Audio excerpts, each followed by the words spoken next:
Hi, everyone. Welcome to Office Hours. If you are in YouTube, you can click the little link below and actually sign up for Zoom, the Zoom version of this, where we have a lot of conversations. It's a lot of fun. If you are here and you're new, and this is the first time you've seen this, and you're in the attendees, and you're wondering, how did these guys become panelists? Well, the got here early, had a good audio and video connection, and so if you're watching this and you feel like you know better, feel like you could contribute to the conversation, you've got a couple extra bits of knowledge for us, then please jump in. We open the doors at 6. We'd love to have you. 6 o'clock is when we open, and we don't really start. I can't promise anything from 6 to 6:30. We're just kind of chit-chatting. At between 6:30 and 6:40, we release the Discord link where there's over 700 people that are continuing this conversation. Between 6:40 and 6:45, we start the mic checks. You have to be here by 6:40 to get in, 6:40 or 6:41 to be in the mic checks. And if you're not in the mic checks, you can't be in the panel. So a recommendation is to get here before 6:40. You can get here as early as 6 o'clock. And we'd, again, it's open to everyone. We'd love to have all of you or take turns or to join our panel. And if you have something to offer there, we'd love to have you as part of the conversation. 7 o'clock to 8 o'clock, we have from 7 o'clock to 8 o'clock, we have general QA. So this is any questions that you may have. My recommendation is to ask questions early and vote on those questions. You are driving the conversation. So our show very much depends on the attendees asking questions. Now you'll see a link within the chat function if you're new to this that takes you to Mokana, which is our question system that sits outside of Zoom, and it has a little bit more control. So if you jump out there, you can discuss stuff with folks and chat. You can also ask questions and vote those questions up and down. There's a lot of people here watching. There's not as many questions and not as many votes. So you need to get to work. Otherwise, this is going to be a real short show, or we're going to talk about each question for a long time. So anyway, in the second hour, we're going to talk about something specific. Today, we're having a general conversation about cameras. So if you've got questions about cameras, camera flow, so on and so forth. Chris Summers can't make it today. He has something he has to do. So we're going to all be just talking about cameras here together without Chris. But if you have a question about cameras, please put cam : and then your question if you start adding them now, so that we know that those are going into the second hour. So that's our second hour that's planned right now. Tomorrow, Monday is basically a opened day. We kind of put all kinds of stuff into it. Tuesday is audio, Wednesdays is cameras, Thursday is a special guest. Loria Petrucci is going to be here with us tomorrow. She was part of Geek Brief and then started live streaming pros, and she's going to talk about her journey and what she's working on right now. Friday and Saturday are dedicated to educators, so especially online educators. So on the second hour on Friday and 2 hours on Saturdays, 9 to 11, is all really dedicated to talking about online education and media and how we apply those things to it. So definitely come for that. And then next week we start it all over again. So anyway, I think if you are interested in sharing this, bringing other people into it, you're more than welcome to. You can use that link and post it wherever you want. I'll put it into both chats there for you. And without further ado, we're going to go ahead and get started. Chris, what do we got? Good morning, Alex. Ray Franklin says, can I use a Chromecast, that's that little thing you hook up to your TV, as an HDMI input to my ATEM Mini Pro? I think so. Go ahead, Colin. Absolutely. It's just an HDMI input like anything else. Yeah. It's a why great idea. you would want? I guess there are use cases where you. Yeah, no. If you want to do screen share, if you wanted to have go to web pages. What we use, it's funny. We use one of the ways we use Chromecasts for CART. CART is it's an acronym that I don't even know what it means, but CART is putting the captions into a room. So it's like a screen that just has your subtitles. What would be your subtitles is a full screen so that people can look over. And it's actually used in a lot of events more for English as a second language than for people who actually need it for other reasons. And so a lot of times we have ASL for that. Anyway, the interesting thing is the easiest way if you have like 20 rooms is to take those little the little Chromecasts and put them into the TVs, and you kind of preset them all up, and then you can set them to web pages, using something like Stream Text, and they will, and you just have to know which ones are which, and you can attach them all, and it's easy then to distribute a lot of cart. Anyway, just in case you're wondering, but yeah, it should work great going into ATEMs, and we use Apple TVs in the same way for just to think about it as you go down that path. It's an easy way to wirelessly share your iOS device with your broadcast. So you have an Apple TV and you put the HDMI in. You just have to make sure that whatever you're playing, you have to be careful of the HDCP. But I don't think that that's an issue when you're doing the screen shares. So should be something to take a look at. All right, next question. By the way, CART means communication access real-time translation. There you go. We just call it CART. To me, it's just a word, Google. and I love a Google. I Google it every time, but if I'm talking about it, I don't think about it, and then I can't remember what it means. Okay, anyway. Jeffrey Reyes says, Alex, you've mentioned that the ergonomics are better on video cameras like Blackmagic versus DSLR cameras. What do you mean by better ergonomics? It's a weight distribution, weight distribution, as well as like how you can hold it, and what kind of mounts you can use for it. I mean, those are the things that are, with DSLRs, and I wouldn't say that the 6K or 4K are that much better, because they're really built in a DSLR, kind of form factor, which I don't fully understand. But the I don't care about that form factor. That I think that it's odd. I don't think that Blackmagic does stills very well. So it's kind of like, why would you make it feel like a still camera when you're not? That's not a great experience, for me. So anyway, so I don't know why we build them in that form factor. But that form factor of a DSLR, I find to be like, once you're doing cameras, I mean, a lot of us, what we want are boxes, like Aries and some of the Reds is just like, I just want a sensor unit that has a lens mount is kind of mostly what I want to do, and then build up around it with a monitor on the back. I do like having the monitor there. But anyway, go ahead, Bill. Sure. Ergonomics for me, I started to pay attention to when I was a camera guy really young, and these used to be big shoulder mounted cameras, and the best camera designers knew that someone was going to have this 15 or 20 pound thing on their shoulder all day.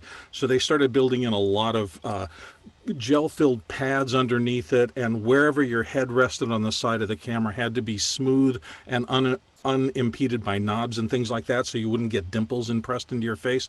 And then as the cameras got smaller and smaller, you move from those shoulder things to small things, and ergonomics, I think, becomes even more critical, because you're going to be hand-holding these things and trying to stabilize them. So if they're fiddly about where you can put your hands and your fingers and how it works, you don't use them as well. I think one of the highest points of ergonomics in cameras are the DSLR people. I know I've always loved my Canon still camera, because whether I have it down at my side and I'm carrying it looking for a shot or bring it up, their battery housing works perfectly with my hand, so that I just always feel in control of the device. And I think that's the bottom line of ergonomics. Yeah, I find that most of the time we end up putting these cameras on rigs, shoulder rigs, and all kinds of other rigs. And so the thing is, it's kind of like, then it's just this weird rig that I have to deal with, as opposed to just having a video camera.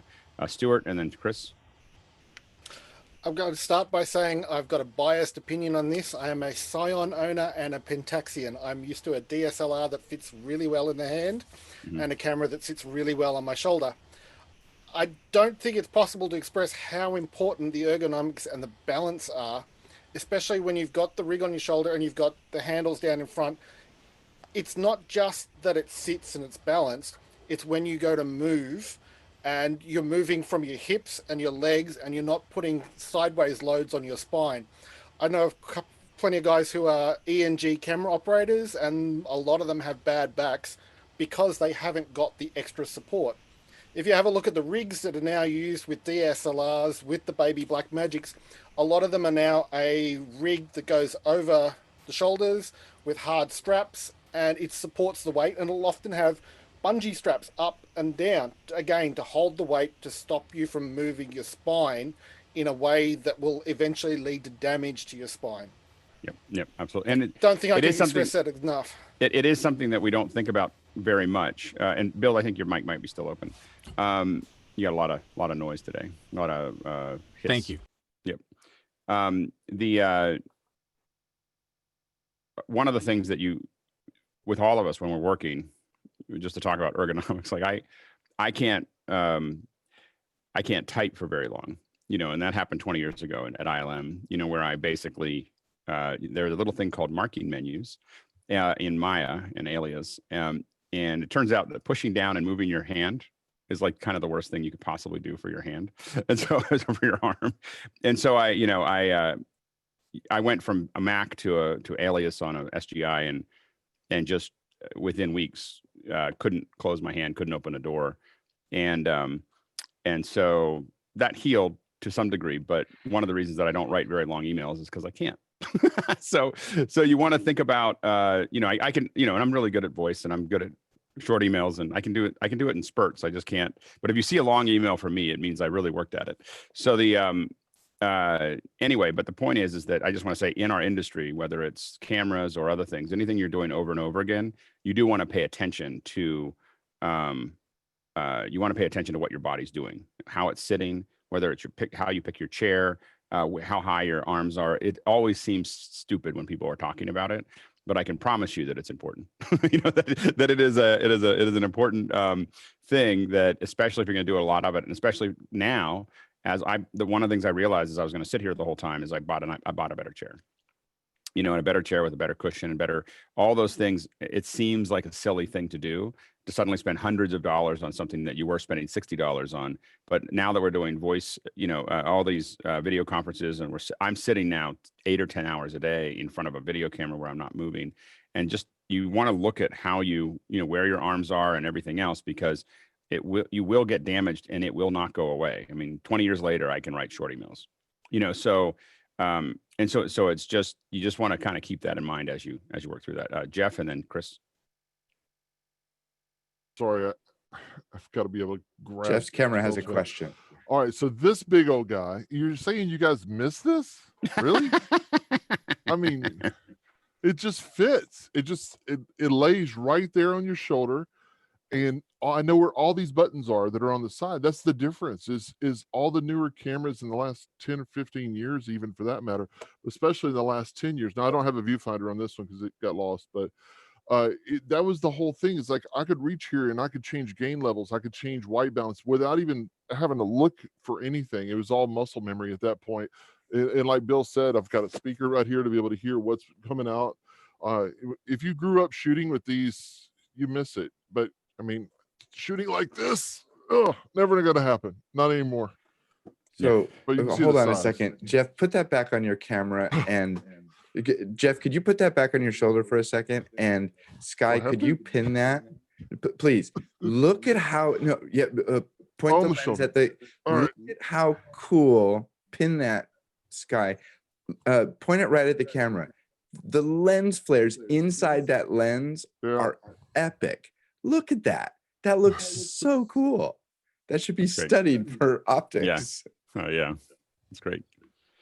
Yeah, I was just going to say, Alex, that all of the rigs that you mentioned, we're all using rigs. Most of them are just designed to mimic that sort of form factor, because that was really the beginning of the end of ergonomics of cameras, I think, when it got too small to put on your shoulder.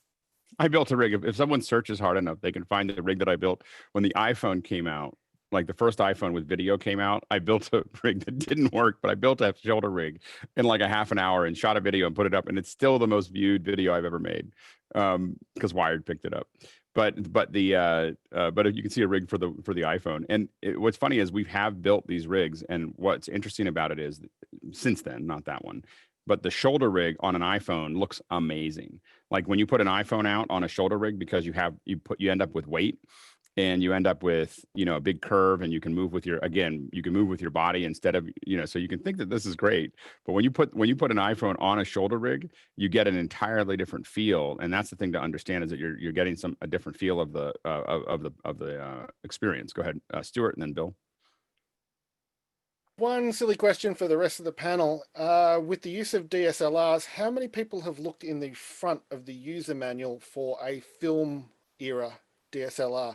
Because I don't know about the Nikons and the Canons, but in the front of the Pentax user manual from the early 90s, there's actually a series of diagrams that show you the correct way to hold the camera for the correct ergonomics, which is actually holding in one hand with one hand under the lens.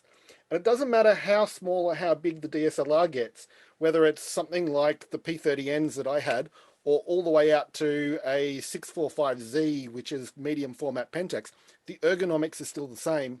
And the balance, once you bring your elbows in and rest them on your belly, you get fantastic shots. No, absolutely. And that's the way I shoot a lot, is to keep it, and definitely keeping your arms as close to your body as you can and still be able to shoot is a big is a key part of it, because it just keeps your weight of motion where it needs to be. Go ahead, Bill. And these lessons also translate even into this cell phone era. So if you've got these little things, they have almost no weight. They're unstable. I see all the time people shooting out like this with the camera like a foot away from their body, trying to get stable shots. And there's nothing stable about that, where literally you can stabilize it on your head and do things closer. You can tuck your elbows in and stabilize them on your body. There are a whole bunch of things you can think through.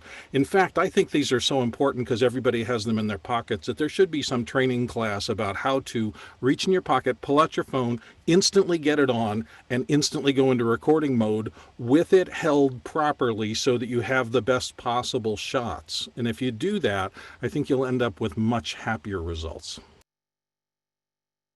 Chris, next question. Oh, go ahead. Sorry. Go ahead. Go ahead. I thought I would just reply back. I'm sorry, was it Stuart or whoever was saying about the DSLR? Okay, I think if you're shooting short form video or something that's not live video, when I say live video, I'm talking like hours of live video or at least 30 minutes or so. There's just nothing comfortable about shooting like this. Zero. You don't hold a. I'm sorry, I'm from Texas. You don't hold a gun out here like that. You put it against your shoulder.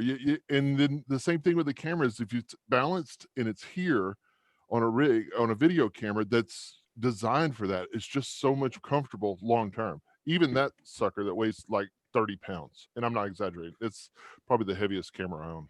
And in the small ones, all those tinker toy rigs, that's what I call them. They're the rails and mounts and things, they're all designed to try to get you back to that kind of stability that we used to have with those shoulder mount cameras. The cool thing is that you can, the nice thing about the little tinker toy rigs is that you can design what you want.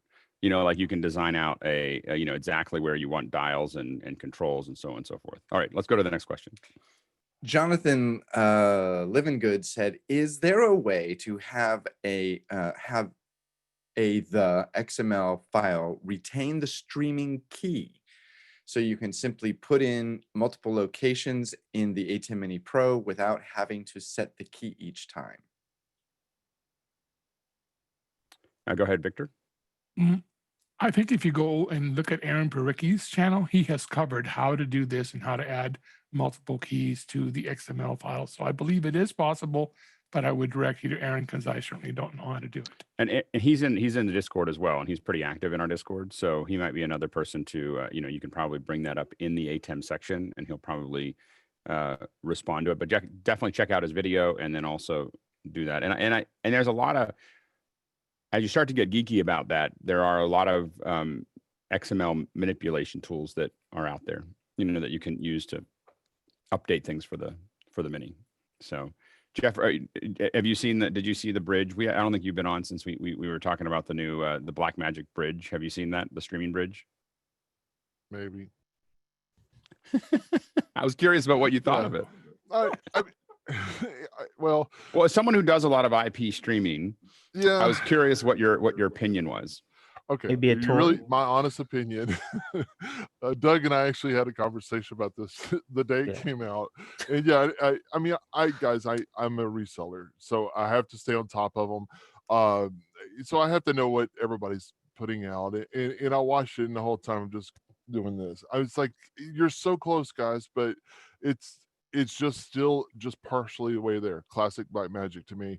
I think if you were staying in an ecosystem and that's what you needed, then I think it might fit a lot of needs. But I would still pick up an external company, a third-party company that I just hook SDI or HDMI in, and then just stream with it. Something that gave me more control and not just what they gave I us. admit that part doesn't bother that doesn't bother me at all. But the part that I wonder about is just whether the low latency, high availability will work. Like when they talk about going over the internet and they're showing sub 1 second, I was like, there's a lot of people who spend a lot of time on that, and it hasn't been super successful. So I wonder whether that transport is going to work through the open internet, open WAN. I just without can't see it. I just can't see it. I If they know get it what I done. know and how long it would be out there. People would be doing it. Well, maybe they figured something out, but if Blackmagic figured that out, then the world is theirs, and we'll have to fight and scratch to get it. But I think that's the thing that But it's RTMP. I know. I said by itself, it's not. That's not enough. low latency anywhere close. Yeah. So it'll be interesting to see. All right. Next question. Oh, go ahead, Stuart. Go ahead. Jump in before we go. Go ahead, Stuart. Unmute. Jeff, with it being RTMP, does that mean that you can stream to it from non-Blackmagic devices, such as, say, a Uray RTMP encoder? I'm not sure, actually. It's still yet to be seen. Again, these were announcements, not shipping, and as always, these are never feature complete. Yeah, and it's a close. I think it's going to be a pretty close system between the two, which has its advantages. There's disadvantages, as Jeff said. It's not generalized, but it has advantages that you can tune both ends, in a way that you can't tune when it's a generalized solution. So I think that that's that the communication. That's again the advantage that Elemental has with the Link is that they own both ends. The reason the Clearcasters work the way they work is because they own both ends. So there are reasons to do that where both sides can be talking to each other about what they want, and you can constantly change those protocols because you're not trying to tell everyone what to do. As soon as you start opening up that format, you now are locked into it because you get a bunch of developers and users that are like, hey, it doesn't work anymore. When you own both ends, you just say update the firmware, it now works a different way, and you don't have to think about it. So I think that there are some advantages there for them to go down that path. All right, next question. Wayne Hayton says, how do I use an XR18 connected to my Mac via USB for my audio with an ATEM Mini Pro connected to the internet via Ethernet? Do I?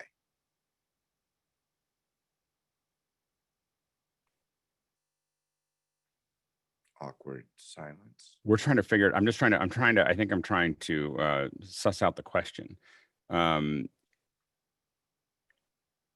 I think that I'm stuck on what's an XR18. Oh, XR18 is Behringer. XR18 is a mixer. So so there's an XR12. I think there might be even XR16, but there's an XR18, and it's a cool device. It has you have an iPad interface. You have those inputs. It goes out to USB. So it's a good audio interface for this type of thing. I think that you'd end up using the outputs from the XR18 into the ATEM would be the only way to really bind those together easily. You could use it as an audio, if you were going through OBS or something, you could use it and say, I'm taking the audio from this, I'm taking the video from this, and merge them together if you're streaming it through there. But if you're actually streaming from the ATEM Mini, you would need to get into the ATEM Mini analog inputs. Chuck, and then Jeffrey. And then Stuart. Yeah, because the audio is going into the computer. One way is if you're using the XR18 to get it into your computer and doing some OBS or something with it, you could possibly easiest use the HDMI out from the computer as an input on your ATEM. Or if that doesn't work, you're using a camera plugged into HDMI and you're not processing the video, then like Alex said, take the output of the mixer, run that into the 1/8" in on the Mini, and use that as your audio in. That would be the way I would see to do it. Jeffrey? First of all, can we turn off the WLM, because that's kind of distracting? Yeah. Second of all, I don't think this question's properly finished. It just says do I, and then we're not seeing anything after that. So we're just kind of shooting in the dark here. Yep. Stuart?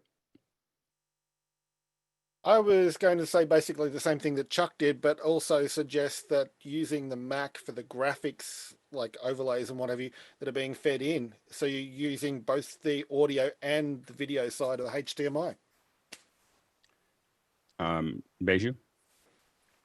Yeah, just the same thing again. Basically, the HDMI is the cleanest option. We have been using it, like we used it a few times to get Zoom video into a ATEM Mini.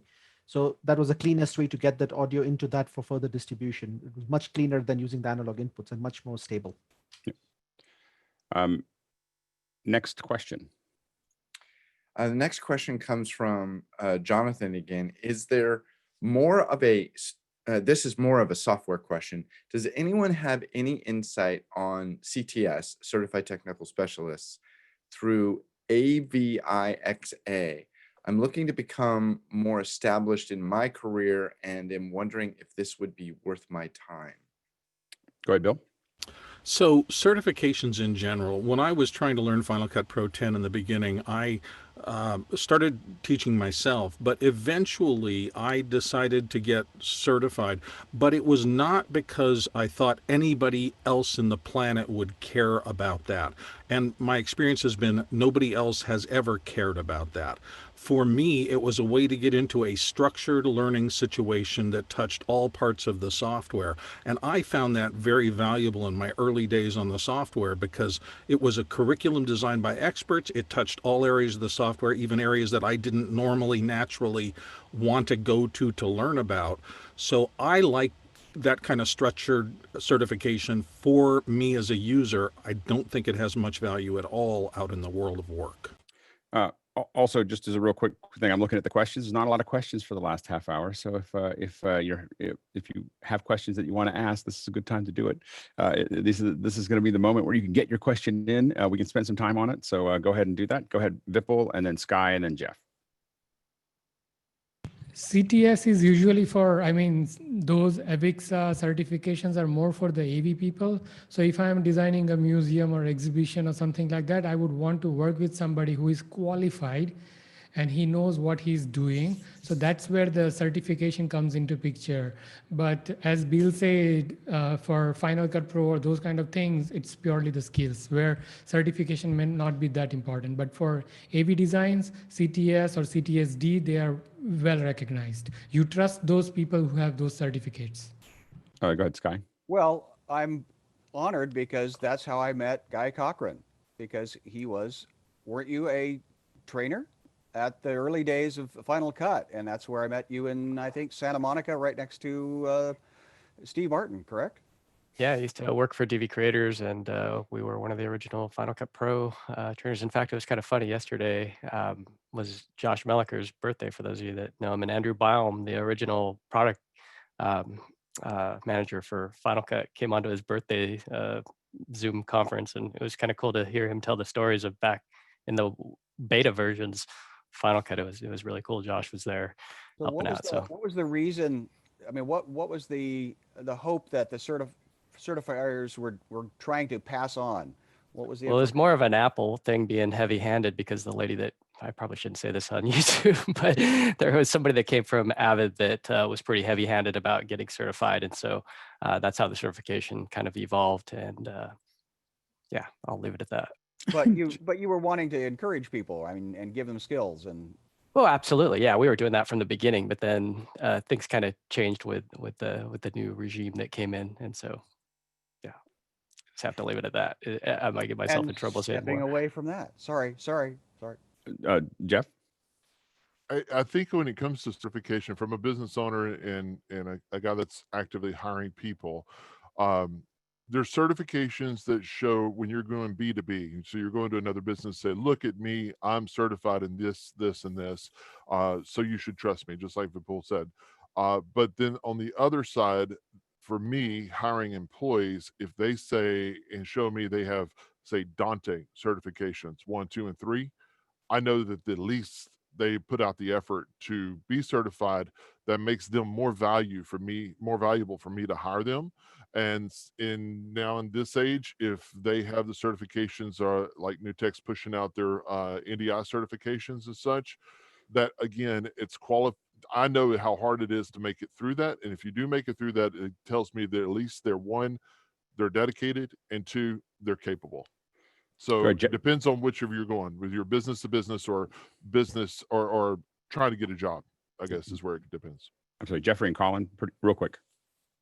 Another thing is AVIXIA runs a lot of events throughout the year, including InfoComm. If you become certified with AVIXIA certifications, you could also start teaching doing some of their on-site classes.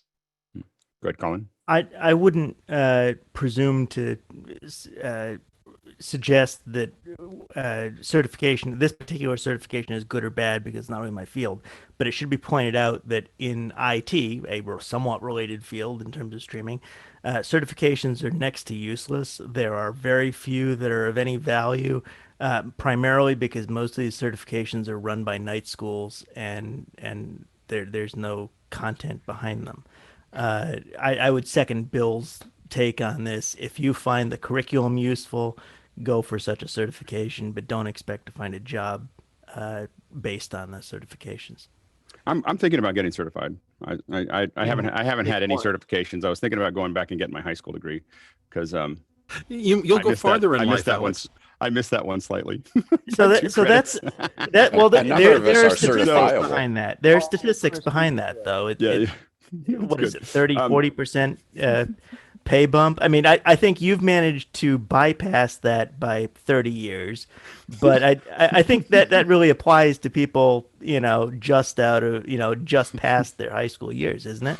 I have a strong history of ignoring most of the rules. Anyway, let's go to the next question. We now have a long. I said, okay, we need questions, and then suddenly we got lots of questions. So now we're about to lock out the questions. James says, Alex, which earpiece do you put in the kit that you send out to your group members? So when we send earpieces to participants, we use these autos because they're less expensive. I think they're $40 or $50 or $60 or something like that. These are in ear. I know that there's a lot of other options, but the other thing is that this kind of feels like an IFB, and part of it is the theater of the thing, right? So you send them an IFB. Usually we'll send them a 3-foot extension or a 6-foot extension for this to connect. But that's what and these are really hard to find right now. But we have bags of them. So we oftentimes have bought these directly somewhere by the 100, and so that we have them stocked up. So anyway, this is the easiest one. It's the simplest for mine. I'm using an Audio Implements, which is the slightly higher end version, and it's more industry standard. So if you go to a broadcast of earpieces. Yeah, exactly. So it's the same thing, except that it has I don't think I have another one here, but this piece here pops off. So if I pop it off here, I won't be able to hear you guys. But everything's modular on the auto is all one piece. Okay, we can talk about it now. I can hear you here. This is the speaker element. But usually what happens is you keep this with you in your bag. And if you walk into any broadcast location, they'll have this part, right? And usually you keep all of it together just in case. But this is industry standard, you can just pop it on and it'll work. And then the nice thing about the Audio Implements is that it is, this cable itself is also modular. So you can get different lengths, and you can get TRS or TS. You can get them with little, the old like coil that opens and shuts. Don't ever do that. It's a horrible idea. It gets tangled and kinked and everything else. Anyway, that's what I use. Go ahead, Colin. Just very quickly, the $7 earpiece that we're recommending, or that I've been recommending in my low price kit, is exactly that, $7, single piece, same sort of arrangement, all one piece. I think it's akin to the Auto in many ways. Sound quality is pretty good, 1/8" jack. There you go. And mine came in twos. It came in as a pair. Yep. Yes, I've phrased that poorly. I say 2x this. They right. So it in that case it's left and right. The USB cables the USB extension cables we're recommending or that I'm recommending are also come in pairs, which is why I say you can get the best price when you're building these kits in pairs. But right. you just can't get them shipped more cheaply as a single unit. So next question. Ray Franklin says, is there a good resource list of insert studios? I need to have a remote exec on a stream. One of the places that you can go for insert studios if you want to list is go to the Switch. The Switch is a fiber backbone that connects almost all insert studios and broadcasters and networks together. It's not a very descriptive service, but a lot of people use it. They have a list of their partners that are insert studios. It's one of the easiest places to find insert studios in many countries, or not, I'm sorry, many cities, because all those partners are people. Now there's other insert studios, but that's the first place that I look to find an insert studio. Admittedly, because we use the Switch a lot for things, it's easier for me because I know that they already have it. But even if they don't, it'll give you it's a lot of studios all over the US to find it, but they'll have a partner. I think they have a partner page somewhere there that you can find them there. As we have people that may not know what an insert studio means, could you define? Yeah, an insert studio is typically a studio that just has a simple background. It's to do what we're doing here, essentially. Anytime you watch CNN and there's 4 people that are, there or whatever you're watching, you have a bunch of boxes and people talking heads. Most of those people are they're going to an insert studio. It's a highly modular, it's a 10 by 10 room with oftentimes a monitor behind them. So that's whatever the image is behind them is typically a monitor. That monitor can be fed a live feed. Sometimes they have to do a live feed because then you're live. The person's live, the video's live. They may not be live in the same place, but it's all quote unquote live. They can be images and graphics, but they put them back there. And sometimes it's green screen that they use for that and a keyer. And so anyway, so the insert studios are small. A lot of times the insert studios have 3 or 4 of these little bays that are used there. And then that has all the stuff that's needed for broadcast. They connect to the Switch or LTN. They have the earpieces and talkback and things for producers, and they can do comms and everything else. And they're used every day. Every day, like all these news organizations, that's, they're not going to send somebody out. They just say, just go to this insert studio, go in, and it costs them, $700 for the hit or maybe less, depending on the one. And so that's kind of what an insert studio is, but that's a good question. Yeah, go ahead, Bill. And interestingly enough, that is what this new era we are replacing, because we are essentially doing individually what insert studios used to do for the industry. And you can see it changing day by day right here. Yeah, the challenge really is that broadcasters have been so dependent on insert studios, they don't really understand how you would do it out of someone's house. Like what would we actually do there? And so a lot of the quality has gone all over the place, where if you look at an organization like where we've kind of grown to here, but also things like Twit, has been doing it for a decade, and the look and feel of that has increased over time to a point where it's at least as good as the insert studios, if not better, much of the time. Next question. I almost invested in an insert stage once. Dorian Robinson says, Alex mentioned using a Raspberry Pi to remote into other AV equipment. How is the Pi set up? Is it just a VPN setup? Colin? Essentially, yes. There we go. Essentially, yes. You want to look at FreeSWAN or OpenVPN, both of which are available for the Raspbian variant of Ubuntu. You can pre-configure them to dial into your target server on off premises if the automatic dial out is the way you want to do it. Alternately, you could set it up as a server and dial into it. Some of the use cases that we looked at were using Companion and managing a Companion installation for things like Stream Deck, and you had a bunch of other use cases, I think. Controlling ATEMs. Controlling ATEMs. Right. Okay. Yeah. Go ahead, Jeff. Depending on how deep you want to get into it, if you don't want to do a Pi, then the Synology RT2600 AC little routers I've held up in the past, it has worked out really well. We've been really pushing hard on them the last couple of weeks, and the setup OpenVPN in them is it's so simple. What's the price on that? $200. Yeah, well, and for a little more, depending on depending on what your infrastructure is, the little Z3s from Meraki. We're using Meraki and a bunch of other things, and a little Z3 connects to the rest of the board. But it sounds like both the Raspberry and the Synology are both a little bit more independent as far as how they work. Do you have a Synology on both ends? Yeah, that's basically what I'm heavy in the Unify for our production network, but to do Unify, to do a point-to-point, which they call site-to-site VPN, you have to have exposed external IP addresses to do it efficiently and automatically with their software. Not easy to do when you're moving on to corporate campuses or college campuses, right? Getting that external IP. So we started, it was a referral from one of my consultants in IT world of this unit. And he said, just drop this in and it'll just find themselves. And they literally are just kind of plug and play, drop down. It's a little more complicated because we have a complicated network set up like you, Alex, with multiple VLANs and things like that. So getting this plugged in, disabling some DHCP in some places, leaving it on DHCP on others to make it all work and get everything lined up. It took a little while, but for simple networks, just to be able to control something, drop it, done. And what I love about it is for the Meraki stuff that we use is that you leave everything on DHCP and you just need the MAC address.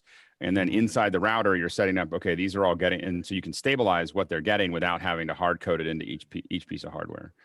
Go ahead, Chris, next question. Dick Lieber says, I set up a Zoom WLM meter, used Audio Hijack and Mimolive. Mimolive is pretty heavy to copy a single window into Zoom. Is there something simpler than that? Something simpler. Copy a, oh, I see. Oh, yeah. Go ahead, Colin. OBS, Cam Twist, Cam Split.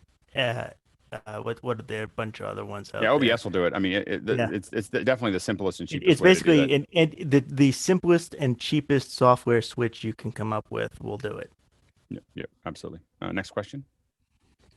Next one is Timothy McKean. Bill, what light do you use that fits so well in your voice booth? I'm not sure this fits. Okay, so I've got I think an 18-inch, and I was trying to think, is this newer or is it Draycast? I bought it from somebody about 2.5 years ago when my wife was starting to do distance learning teaching from her room in there. When I came out to do this in the voice booth, I thought, what do I have that's small and soft? And so I went with this. I do have a diffusion, a newer has a little inexpensive diffusion softbox kind of thing over the ring light, because obviously I've got such a tight area here. But that's hanging up in one corner of a traditional voice booth that's, what, 4 by 4 by 8 feet tall. And then right now I have a Brio mounted inside that. And these are just really cheap C160, those little $10 lights with gels on them to do the background lighting. So that's my light ring. Which Brio do you have? This is the Brio. Ooh, I don't know. I have to wonder if I can get it in my cameras. When did you buy it? Within the last 3 months, 2 months. So version 2, not version 1. Version 1 puts a lot of pressure on the computer and did not turn out well for us, but version 2 is great. Next question. In webcam settings app, exposure controls have 2 variables, time and aperture. Can you talk about the nuance of each to webcams? Yep. Do webcams really have a shutter type of? And Bill, can you shut your mic? You got a lot of noise. Sorry, that's the air conditioning because it's hot in here. Normally I'm in the house, but they're doing a whole thing in there today, so I came back out to the. That's all good. It's just San Diego. Who knew? Yeah, so I believe that there is an aperture in the camera, and then the time I believe is actually the shutter. It's the refresh of the chip. So when you turn that down, you'll notice that you get the motion blur will get a lot more pronounced because it's doing a lower frame rate or a lower shutter speed on how it's working there. So definitely time affects it, and we try not to use time for the in the changes in webcam settings. You try to use other things to gain and better lighting to affect those things. But if you turn down time, you get the motion blur gets pretty high. Next question. Todd Harder says, is there a recommended program for a Windows user to play full screen video clips during a Zoom meeting. Right now, people are embedding video into PowerPoint, and it just doesn't stream well. And if you can, make sure to hit the answer before you hit the answer so people can read along. That's I'm learning. I know. I'm here to learn, Alex. Exactly. Go ahead, Chuck, and then Stuart. Don't do it. I have had some people say that they've had luck with like an eCam or something like that, but I tell everybody, in fact, for the shows that I do, the virtual events, I make them send me all the video clips and I play them through a switcher into the main host video in Zoom. The simplest solution, the 295 ATEM Mini with USB in as your webcam and a camera for full screen video. I would not try to screen share full video and expect a decent frame rate at all in Zoom. And we've talked about this a couple times, but we'll just to really, you always have the same amount of bandwidth and in Zoom, and you're either choosing frame rate or resolution. So when you go to say, I want to screen share, Zoom goes, oh, you'd like to screen share. I'm going to make sure that you have tons of resolution, but I'm not worried about the frame rate because it's assuming you're playing a PowerPoint. So you're going to get a nice sharp image. You're able to read everything and see everything in a screen share. But what you're not going to get is good frame rate. And so you're better off, as Chuck said, is to feed it in. And you can do that with, you can do it with an ATEM, OBS, OBS is on the PC, vMix, other things like that can put pump those in if you don't want an external hardware. Although I will say the external hardware makes it a lot easier. Stuart? I was going to just the same answer as Chuck, but I was also looking at playing something in vMix to show how easy it would be to do that.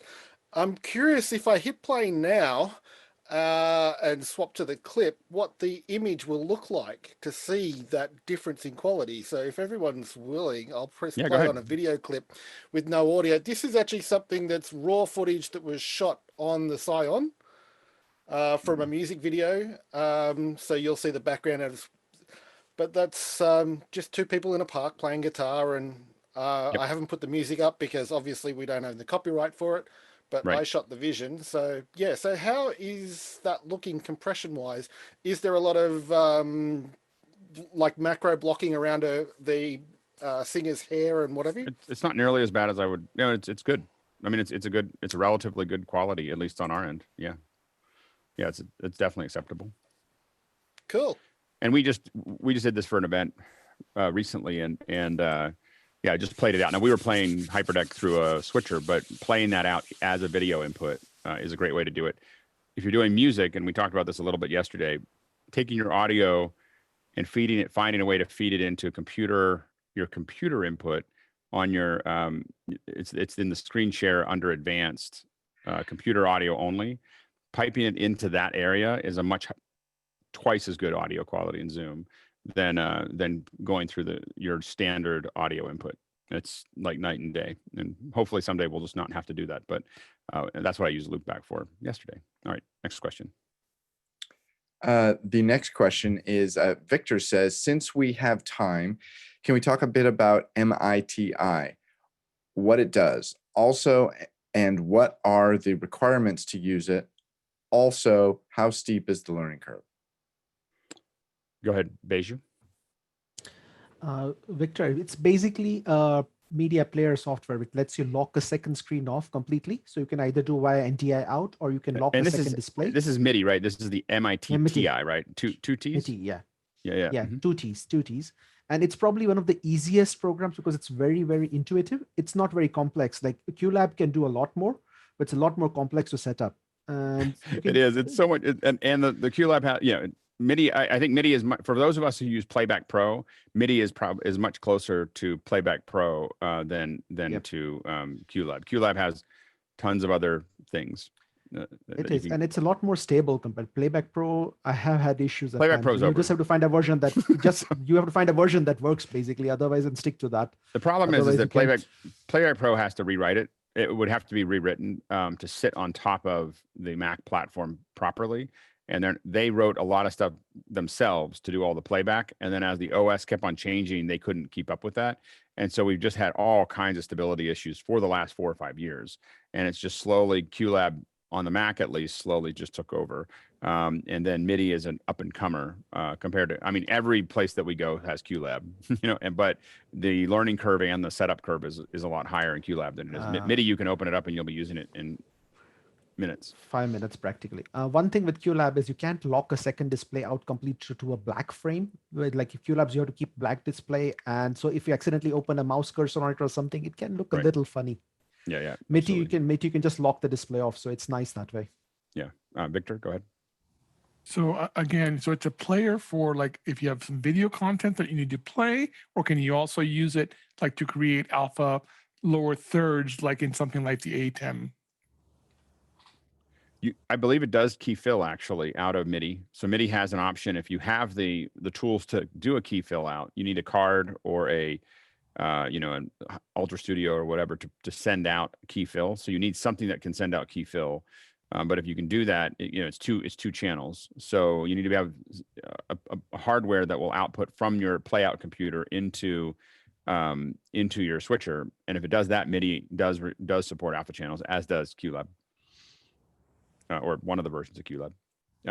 And again, if you don't have that, know that when you're outputting stuff to it, you can use old-fashioned tools like Luma, where none of your blacks go below 15%, and then your background is pure black. And if you don't have soft edges, it'll totally work, and you won't notice any different. So you can just key black right out. So if you don't have, for many, many years, I worked in broadcast where we didn't have alpha channels. We didn't have key fill. All we had was black. So anyway, that's what I wanted to know. Can I use the alpha channel on the ATEM Mini that exact way? And it sounds like you're saying yes. You can just do a Luma. Yep, absolutely. Jeffrey, go ahead.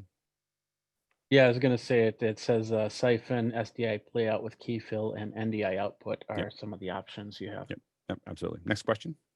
Henry Ramos says, by the way, we have like 14 questions, and we have 14 questions and not much time, but we don't have a ton of camera questions. And so what we're going to do is we're just going to go ahead and kind of bleed into the next hour. Yep, absolutely. So Henry Ramos says, I've seen guys zoom fairly smoothly into a region of his screen when sharing his computer. Is this an app? Note, I'm on Windows 10. Oh. How do you do that, Guy? I can't hear you. I'm just using an iPad, and so I'm just able to push in really smoothly. Look at that, sneaky. So you're doing that's the iPad output from. So it's an HDMI output from the iPad to the to the Mini. Pinch zoom. So my only wish is that it would do 16:9. So then the other thing is flying key on the ATEM. You can do flying key, set the position, and then do a macro with a run to AB, and then you just tap the macro and it'll push in and it'll even have an ease in, ease out. So take a look at if you have one of the ATEM minis at flying key and then run to. Stuart? In the past, we've talked about whiteboards, and I keep thinking about where sports commentators draw over action on the sport field. For Alex and Guy, could you use your iPad for the same? I've been thinking about actually digging out my BlackBerry Playbook because it's got a HDMI output on it and trying exactly that. So just for you can anything that outputs that you can draw on can be used as a telestrator inside of an ATEM. So what you do is you import that black and white. It's just not black. Yeah, it's literally black and white. There's no color to it at all. I mean, this is the way I do it anyway, is that you have a white output going into the ATEM and you have a black cursor, and you make that cursor as whatever you want. Then you basically use that as your key. So you do a downstream key and you use that as a key, and then you set the fill to the color that you want in the ATEM, and that is a telestrator. Like you immediately have a telestrator over top of your ATEM. Now there's lots of telestrator tools that are built to do this. My complaint about those is when I'm actually using them, I don't want any of the interface. I don't want any of that stuff there, all the little buttons that they added and everything else. I don't need any of that. I just want to draw. And so I know that there's reasons to have that for sports and other things like that. But as an educator, when I'm doing it, I just want to be able to draw over what I'm doing. And so there are tons of tools. I think NewTek makes one. There's a couple other folks that make them. I just don't like the tools. And so I just build my own and I can build that with anything. Go ahead, Jeff. I would say right tool, right job. Difference between making something that's a telestrator, that means it's actually you're writing on the video, whereas what you're doing and describing is more of a markup or annotator, where if you're doing a telestrator, you should see the video there and able to draw on top of it. Right. And yeah, you're right. You're right. Mine is side. different because when I'm doing it, my telestrator, you're right. I was thinking about the way I use it. So it is the way I use it is that I have the output of the switcher goes into a Wacom Cintiq. So I am seeing it. So for me, it's a telestrator. But you made a good point that for other folks, you wouldn't be able to see the video that you're drawing over top of. I do because I have an output. The output. So the Cintiq is controlling a Mac Mini, which is sending the black and white to the switcher, and then the switcher is sending the video to the Cintiq. And so it's a round robin to build one that I can have a lot more control over. So than a regular telestrating software. But if you are an NDI based, then yes, there's several NDI based solutions out there that work really well, including the one from NewTek, Finger Touch, Fingerworks, and yeah, they're all depending on what you're using. Yep, absolutely. Bill and then John. So iDevices, if you are back in the still thing, though, everybody has that already, because if you bring in any kind of still, you've got a markup thing and you can draw live. So that plus an lightning to HDMI adapter, and you have this right now. Yep. Now go ahead, John. My favorite in this is a thing called the... Your audio went away. Don't mind me. Is it better now? Yeah. Yeah. My favorite is an app called Doceri, Doceri. It's in the education space, and it's a whiteboard that you write on, but it records it. So if you're a teacher who did a first semester, a first period class on math and went through and did all your algebra problems, the second class, all you do is you just play it back. It lets you step through every one of your things. That's great. It's a very powerful tool. Doceri, Doceri. Next question. Ken Jones says, and by the way, is this the Ken Jones I know? Ken Jones, the headset mic I see predominantly is in white guy colors. What's the best source for good sounding devices available in other skin tones? DPA does make a bunch of different colors. So you can get brown and black DPAs. And I used to have all of them. And we have 2 or 3 of all of them. I don't think I have all of them anymore, but we used to have them. And we would, the reality is if I bought this one again, I would just buy black. And because what we learned is that it was just easier for us rather than trying to fit everybody. We just get all black ones and everybody wore a black one. And then it's all evened out. But they make brown ones and black ones. And I think they make slightly darker ones. Even these little tubes that Audio Implements makes can become in different colors as well. Go ahead, Bill. Yeah, the higher up you go on the price and sophistication, the more color options you will have. I'll also note that this has been the whole possibility of this has just grown and grown and grown. And if you are in lavaliers, generally when you're using a headset mic, my philosophy is that it's a scene microphone. You're not trying to hide it. You want it to be present.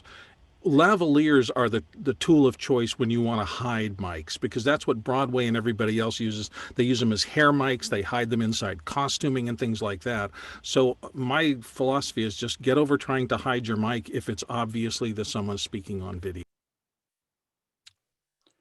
So one more there. Okay. Yep. And labs, they get pretty I can't remember the name. It's not The View, but there's another show that's like The View, and I just can't think of. Oh, Jeannie's on it. Hold on, Jeannie The Talk. Yeah. And so they put the mics into like jewelry, and it's just genius. It took me a second to figure it out, but they make the mics that first they look like jewelry, and then they figured out how to mount, I think, DPAs or whatever into jewelry, and it's anyway, it's an interesting use of that. Go ahead, Bill. Just a historic note, that's where lavalier came from. It was Madame Lavalier, I think Louis XIV's mistress, who had a pendant that hung around her neck right here, and so they named the lavalier in her honor back in the early days when they were doing it. But it's kind of genius to do that, because it just hides it completely. And I was like, Like where Naked is and that? Afraid. They put Yep. the And mic in that's that like necklace. on next- Hamilton, the crown. That's where the mic is for the king. Absolutely. Next question. Eddie Scott says, I'm working with an instructor at the local community Coolidge. Oh, it's cool. It's a Coolidge. It's not a college. It's I went to college. I have the funniest story about that. Anyway, she's leading a fitness for seniors class. I have set her up, typos, with a C9920. It's a new one, but needed to investigate the microphone situation. She's about 10 to 12 feet from the laptop, not moving around, but far from stationary. So she needs mobility. Go ahead, Dave. Bill. Yeah, there's a whole class of microphones for aerobics instructors, people who have to move around a lot. They're very secure. They generally have a relatively large element that stays fixed even in heavy motion. So I would look for that and a termination that allows you to use it with a wireless body pack, because that's the one time you do not want to be messing with cables. My sister-in-law does yoga in kind of the same structure, where she's moving a lot but not very far. She's 10 to 12 feet away, and she's using a Samson headset mic going into a Rode Go, and it's working perfectly for her. It's very small. It's easy to manage. My brother was both audio and local 600 steady came up, so he teched her up pretty well to make sure that it worked well. Go ahead, Jeffrey, and then Fenwick. Another thing to note is if you already have a headset, if the instructor's already wearing a headset mic, another way to do it is to actually put a microphone on the speaker and then run it that way. That could help. Go ahead, Chris. Does the Rode Go only work with microphones, or could it be used as like a wireless IFB? I think you just reverse the flow. I think it will work as a wireless IFB. Yeah. So I mean, I think you can use two. I believe Mickey had tried that and demonstrated it at one point that does work. I think it goes both directions. Hasmukh was also using it that way. Yep. Next question. I miss Mickey. Next question. Brian Schwartz says, what directions do you think museums and galleries are moving in applying the new media technologies? Not very much. Hopefully they'll do more. We've been pitching I love museums, but I always feel like there's so much more that could be done there. And so I've been pitching museums and historical locations for a decade, or maybe more than a decade, 15 years, of like, you could do this, you could do this. And they're like, okay, well, we've got these little speaker things that you can put against your ear. And you're just like, I'm so sad. But I think that one of the things to think about now is the ability to use location data. It's been Bluetooth LE. It's about to become ultra wideband sensors. Ultra wideband will identify your location within 6 to 10 inches. So it's a pretty accurate. I'm sorry, 6 to 10 centimeters. So I got it's a big difference. So it knows where it is. When you take the tracking data that you're seeing that's right now with the iPad, it can identify that iPad, down to the pixel, right? Down to less than a millimeter of where that, at least the camera is on the iPad, and soon for the phone. When you move your phone around a little bit and get AR. So when you get that, when you're able to get most of the location really quickly and then limit your view and be able to grab onto that location there, which is where all of this stuff is going, what you're going to be able to do is get a lot of extra information. Imagine going to the King Tut whatever, be able to pick it up and have all those little annotations going on around it, extra audio, all those things could be built into an app now. I haven't seen it in the wild. I just see it in my head. So hopefully we'll see.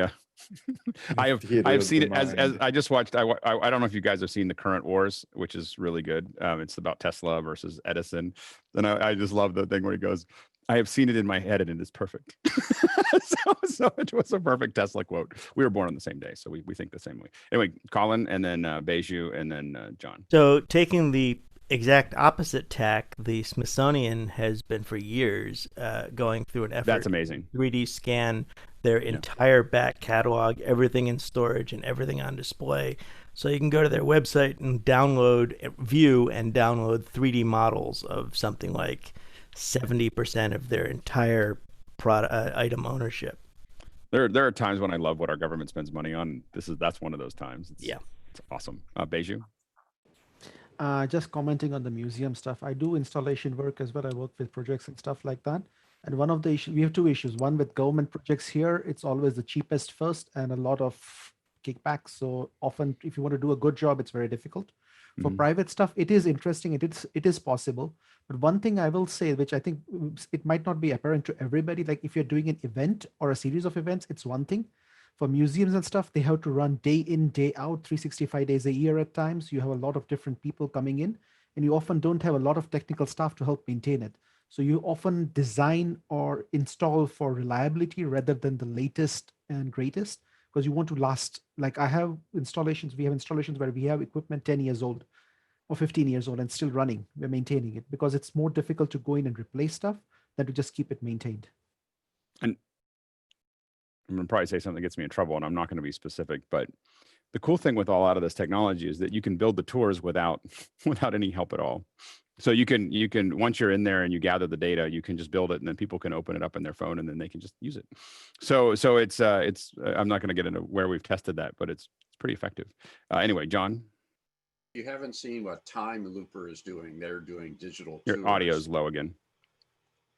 If you haven't seen what Time Looper is doing, they're doing digital tours, and we're playing with them with the state parks, where you could do it both remotely, but also have the same sort of description you were saying inside. So but Time Looper's done some amazing things. And you're talking about in museums, but right now what we're finding is that they're taking advantage of the Zooms and remote learning and figuring out how to get their resources out because their museums are closed.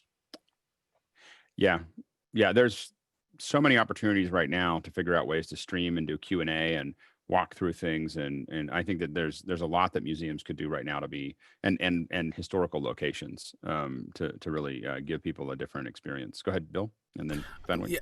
Yeah, they're doing absolutely as much as they can. This used to be my default. When I had to go speak somewhere in a different city, I would try to spend my mornings in their local museums, and I love the museum experience. The only thing I worry about, and again, I think they're trying to do the absolute best they can, but the experience of being physically in a museum space, I don't think anybody has come close to yet. Two things. Number one, I remember going to the Getty for the first time in Los Angeles, and I didn't get inside the building for almost an hour because the way they had arranged the forecourt, I thought was so striking that I just wanted to walk around a couple of the pieces of statuary and just absorb the architecture and that together. And so when you get inside, part of a museum is the curation. I think they're going to work really hard on making these things in context, but to walk through a beautifully curated room where they lead you piece by piece through a sculptor or an artist's development is really hard to replace. But I think that I completely agree. I mean, I love going to museums, and so but I think that what I want is, of course, an audio tour that knows exactly where I'm at. That's giving me contextual information of what I asked for, and giving me theoretically AR heads-up displays of what I want to look at, where I can go to the physical, experience it, but then get all the extra information and not have to walk through a tour with 30 people. Which I don't like. I don't like jockeying for position. I don't really like that whole group follows through and gets a description where you can kind of hear the person, and then there's somebody standing in front of you and everything else. I just want to wander through with an earpiece and just have someone talk to me, knowing like I'm going to point at this and I want more information. And that I haven't seen much yet, but I've been so busy in the last couple of years, I haven't gone to any. Go ahead, Chris, and then Guy. I decided nothing I was going to say was worth listening to. Okay, Guy. Guy has a bunch of mutes. Guy Cochran. Guy Cochran, we're waiting for you. It's hard to do with one hand. All right. All right. Well, that's why we gave you some time. Okay, thank you. Yeah, I thought my hard stream deck. time. So I jumped over to the Apple site. Nice. I jumped over to the Apple site. Check this out. So this is the new iPad. This is AR Quick Look. And so I'm going to pick one of these 3D models. And then this is the floor in my house. And oh wow, it's looking really dark. Oh, there it goes. So I'm going to drop this model, but now I can put this model wherever I want, and Oh can my see. word. Is that crazy? So Yeah, it's that to like the me is, IKEA Place app. yeah, that to me is the future right there. They scan the items in the museum, and then you can just kind of Bring go it home around with you. them. Right. And there's a light, and it's still there, and dollhouse, and Yeah, carpet that needs clean. and we started playing with that a little bit, that I may bring back, that we'll take a look at it in a deeper way. But that's where photogrammetry becomes useful, because you take a bunch of photos, you turn it into a 3D model, you export it out as OBJ, convert it to USDZ, and you can do exactly the same thing. And you can literally do it right now. And when we look at what's possible with the iPad, the new iPad, and hopefully future products that have, that can scan, when you combine structured light, which is the LiDAR on the new iPad, with unstructured light but highly detailed light, which is the camera, you can get incredibly accurate and incredibly detailed 3D models. And when you take that, imagine this model that's being done, imagine any kid in school or any teacher being able to build that model in minutes. I mean, that's what's, I think, is coming fast, is the ability to throw these in and take that model and throw it. You can't throw it in right now, but throw it into Keynote or throw it into your thing and be able to actually still have a Pages document that you can rotate that around in. And that's part of why I'm so interested in using a lot of the Apple platform, is because I think that USDZ is pregnant with very pregnant in the 9th month of showing up in a lot of our products. Go ahead, Colin. Further to Bill's point, so in the U.S. there are a couple of museums, the Gettyville on the West Coast, but also the Cloisters, the Met location in New York, called the Cloisters, where the museum and the architecture of the museum are one and the same. The displays are built into the museum themselves, and they're going to be particularly challenged to come up with a remote experience that isn't that AR walkthrough or a VR walkthrough. But folks in Europe are lucky; they have the real thing, the actual architecture. Yep. But to Guy's point, it just occurred to me that I could place the entire Gartner collection in my house and nobody would know. There you go. All right, next question. Ken Jones says, Alex, a day or two ago, you advised an AWS guest to unplug and reconnect his USB microphone. It sounded broken up. Is this a regular occurrence with USB mics or with certain hardware? And how do you know all of this stuff? When you're on MacBreak for a couple hundred episodes, and I mean I've been on probably 1,000 podcasts at this point or more. There are certain things that aren't very common, but you run into them oftentimes. And again, we've processed maybe 4,000 or 5,000 people for probably more than 5,000 now for online events. And so you just see things that are a regular. They don't show up very often, but they show up often enough that you build a pattern. And so one of the things that we know is that a lot of these will fall apart if the USB will fall apart every once in a while. We don't know why. I don't know why it does that. I just know that unplugging it, plugging it back in works. It allows it to reset that connection, and I don't have a good answer of why that is, but we've just seen it before. Next question. Chuck, and now we're going to start getting a few camera questions, but they're not all. Mm-hmm. Blackmagic micro cameras are nice and small. What lens do you recommend? And any benefit of going up to a studio cam or a pocket cinema for mostly studio work? I do not shoot E&G and am more interested in switcher camera control. Well, I think the big choice for you is to decide whether you're doing whether you're switching with HDMI, what are you going to use as a switcher? So if you're going to switch it and have camera control, and if you're using HDMI, of course, and you're using the Mini, you're going to need to use the 6K or the 4K. Of those, I would pick the 6K if I could afford it, only because it's got a Canon mount. You're going to have better low light performance, those types of things. Otherwise, they're pretty much the same. If you're going to go to SDI, if you already have a switcher or you're going to use SDI for that switching, then you need to use the SDI class cameras. And so that's going to be the studio cameras or the micro cinemas, the micro studios or the studio cameras for micro 4/3. and then you start moving up into the URSAs, which get a bit more expensive. For general studio work, you can really do a lot with just the studio cam. I'm using what I'm talking to you in right now is one of the studio cameras. So, the studio camera is, and then I have a micro studio over here. So, so a micro studio versus the studio is easier when you're setting up as a one person like this, because you can see the screen and I don't have to have an extra screen. The micro is great to fly in, to put in for overheads and close-ups and everything else. The main thing is if you can get a hold of it, so the best glass in micro four thirds is not controllable. So the Zuko or the, a bunch of those things are not, you're not going to be able to control that, those pieces. Whereas if you're putting in an overhead camera, you definitely want to make sure that it's powered. So it's the Power iOS or whatever the Panasonics make. There's some Panasonic ones. The glass is not as good, but you can zoom in and focus. And so you can get it up out of your reach and be able to, zoom in and reframe, not reframe, but focus on it. And those are pretty good solutions. Go ahead, Bill. So the two things I always think when I'm investing in any kind of a camera system, the two things that I'm going to consider over the long term are light gathering ability and what kind of lens system can I attach to it, because that seems to be the big break. Alex was talking about micro four thirds versus full frame. The history of DSLRs particularly, and a lot of us are using DSLR lenses now instead of the old traditional broadcast lenses, which tended to be bigger zooms for very expensive cameras. When the DSLR revolution came in, a lot of people started creating video on DSLRs that used still camera lenses. And then as they started shrinking these systems down, they moved to smaller aperture and smaller mount lenses. And so you get this debate about how are you concerned with shallow depth of field? Are you concerned with having options? And for me, most of all, are you concerned with light gathering?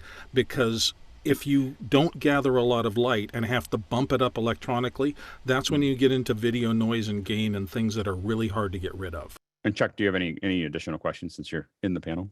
Yeah, no. We actually, it was just easier for us to get something like a Sony X70 at the moment, because we had the ability to switch to an operator than the studio camera with the non-powered lens for that. So we are planning on getting the Constellation. I have a 1ME right now. We're going to move up to a Constellation, and for us right now, it's mostly for virtual events. So right. and if you start about super high res, right, and so the what I would recommend is, the other thing to think about is just a PTZ head if you're going to get rid of the operator. If you're going to not get rid of the operator, but we're building some studios or some studio solutions that they don't want anybody in the studio. So the idea is the talent doesn't want anybody in the studio. So literally, their car drives up and it's a sterile entry into the studio with instructions on how to put the mics on, and they never see a person. Their bathrooms are completely separate. Everything is so they hear us through a God mic or through IFB once they put it in, but all those instructions are out there for them. No one touches them, and there's no camera operators or audio or anything else. Everything's all preset for them, and sterilized and everything else. And so in that environment, we're using if they go forward, we're being asked to bid on this right now, and this is happening once a week now. Someone's asking about how do I build a studio with no operators. They don't care what happens. Now with our studios, we're also building all of the operators into their own booths. So they're or we're designing it that way. So all the operators are also separated completely. And I'm not like plexiglass, like they're in their own booth. And in our current setup that we have, everybody has their own pod, which means they have their own microwave, their own, for the people who are working full time, own microwave, own refrigerator, their own couch, their own whatever. Like, no, don't use anything publicly, connected. And so, in that environment, or what we're bidding on right now, is to use the URSAs with Fujinon lenses and telemetrics PTZ heads, like pretty heavy ones. Now that's money, that's $50,000 a head, with the lenses and everything, maybe not 50,000, maybe 30,000 a head for those heads. But now we have really good glass and it looks really good and we can control it and move it around. And so the other thing we're looking at are, again, these are some of the options in the system, which is motion control arms. So at least one, because that motion control arm can give us the effect of the jib without anybody in it. And we can design the shots and everything else. And so it can do these big move arounds and everything else. Now that is a $250,000 line item. so, but there are, there's less expensive ways to do that too. But those are, I think that those studios are going to, I think we're going to see, given how many people are asking me about it, I think we're going to start seeing television has been doing this for a long time. They're the things that move around. They have the PEDs that are in a lot of big television pedestals studios. Are robot. Are all kind of that way anyway, but they're not fully designed to be no operators. I mean, there's still people who have to kind of go around and put things. What we're really designing is no one's ever going to walk into this room, and how do we, set up the bathroom that way, and how do we set up egress that way, and that type of thing. And I think that we're going to see, if COVID continues, or if we don't see a good trajectory, I think we'll see a whole bunch of studios like that, as we move forward. Well, yeah, and I agree. I mean, if budget allows. Now, the camera I'm on right now is a PTZ Optics head. It's the NDI HX, but I stopped using the NDI. But I don't want to build my studio with these because the white balance and the gain control was just horrible. That's the whole thing. Is it's just what you get, what you pay for. I mean, you're not gonna the best PTZ heads, in my opinion, that are not telemetrics and everything else, are probably the Sony BRC 1000s, the one chip BRCs. The only reason that I would think about the Panasonic, and I haven't tested it, is that Panasonic's, the 150s, are able to feed telemetry data back to Unreal Engine.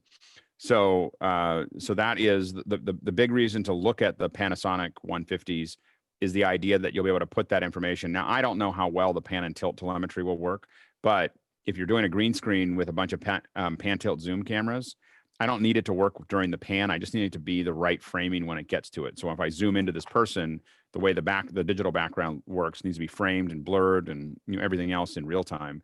And so the 150s look like they might be the right solution for that. From an image quality perspective, I feel like the BRC 1000s are a better solution. I mean, they look better than I have to admit, I'm not a huge Panasonic color science fan. Or chip design and color science. I don't feel like Panasonic ever really hits that out of the park. And so it's always a little soft and a little yellow. Anyway, so on its own. And so I think that the Sony color science is better and the chip's better. But that one piece of it, the telemetry data back to Unreal, has us very intrigued. Fenwick, next question. Nicholas Mitras says, so I got the Pile and in-ear monitors hooked into a recommended USB adapter. Now I'm overwhelmed with cables. How do the AirPods rate for quality? Is it the wireless connection or the look that is frowned upon? The convenience is pretty amazing. Colin? No, I can't hear you, Colin. Nope, Colin, mute. I want to touch quickly on my solution to being overwhelmed with cables. So here's the recommended solution. We have our USB adapter. We have our two cables into it. I just looped the excess microphone cable with a zip tie, and then I ran the microphone cable inside the coil of the earphone cable so that it stays more or less together. And I did the same thing inside the coil of the audio tube, and it works quite nicely. It's not an optimal solution, but it's a cheap solution, and it's a manageable one. Conveniently, the earbud, the earpiece has two clips on it that allow you to route things on your body quite conveniently. But it's a cheap solution, and there are trade-offs. For my money, I wouldn't rely on a Bluetooth anything if you can avoid it. Yeah, it depends on how long. Like I'm on this for a lot of the day, and so Bluetooth wouldn't work for me because I'd be on too long and the batteries die. Go ahead, Bill. So first of all, points, Colin. That's a really good solution. I like that. I will have a video, or I will send pieces of a video to Fenwick for him to cut together to demonstrate this assembly at some point later today. Excellent. Just addressing the part about AirPods and things like that, I would rate them high for intelligibility. If you need to speak and people need to hear what you're saying, they're very high. For full bandwidth, I'd rate them medium low, which is you can tell the difference when somebody's on a set of AirPods versus when they're on an actual microphone, particularly in the low end. In fact, I use this security camera little headset thing to monitor here because I'm listening to what people are saying. But when I was doing mic checks this morning, I immediately got rid of that and put on a set of regular headphones because the bass, the entire low end completely opened up with that alternate way of monitoring. So that's important. And a slightly more involved version of what Colin was showing is there's a whole variety of cable wraps that you can combine cables into a wrap, so that you can just wrap it around them. It's all designed to kind of combine everything up. And so those are things that you can get relatively inexpensively, another $10. You'll have something that'll put those in there. I will say that while you're overwhelmed, you can be overwhelmed with cables. I can tell you that someone who uses this every day, that after a while it just goes away. Like you get the cables to the right length. I don't like them together because I like to pull them off and they're going to different things, and I don't want to commit to them both coming and going in the same place. Yours does that. It doesn't bother me at all, but it is a pain when I started, but just know that you also get used to it and it just kind of goes away. Anyway, next question. Tony Adamopoulos says, can the panelists make some iOS or Android app picks for tasks related to topics discussed in office hours, preferably standalone apps used for a specific purpose rather than an app that controls some sort of hardware device? Go ahead, Colin. I always make a pitch for the NDI camera apps for iOS. The guys who do NDI, and I'm blanking on their name right now, New Tech, offer one currently in the App Store, and for Android they used to offer one. And for the same reason we don't recommend stocks on the pink sheets, we don't recommend grabbing apps off of package archives, but that's where you're gonna have to find that one. For other purposes, I like the VLC player for Android. It's quite handy for many different things, including streaming. Next question. Ooh, that was quick. I'm sorry. We didn't have. I just didn't see anybody's hands. Did you have a hand? I'm sorry, I missed your hand. Guy, and then Stuart. I'll just give it up for good old Microsoft OneNote because I can use it on my iPad, then I can switch to my Mac, then I can switch to my PC, and everything's there, including text and images. And then I use those notebooks to really segment things. And so it helps me keep track of meetings and what I said last time. And just I'm constantly taking notes on the iPad. And that's my go-to app for that, to keep records, because it's all backed up in the cloud and sync simultaneously. That's why I do notes. Like the same thing. But OneNote is probably your OneNote will work across both platforms too. Yeah, exactly. That's great. That's great. Stuart. Following on from what Colin was saying about VLC can also receive a stream over a closed network.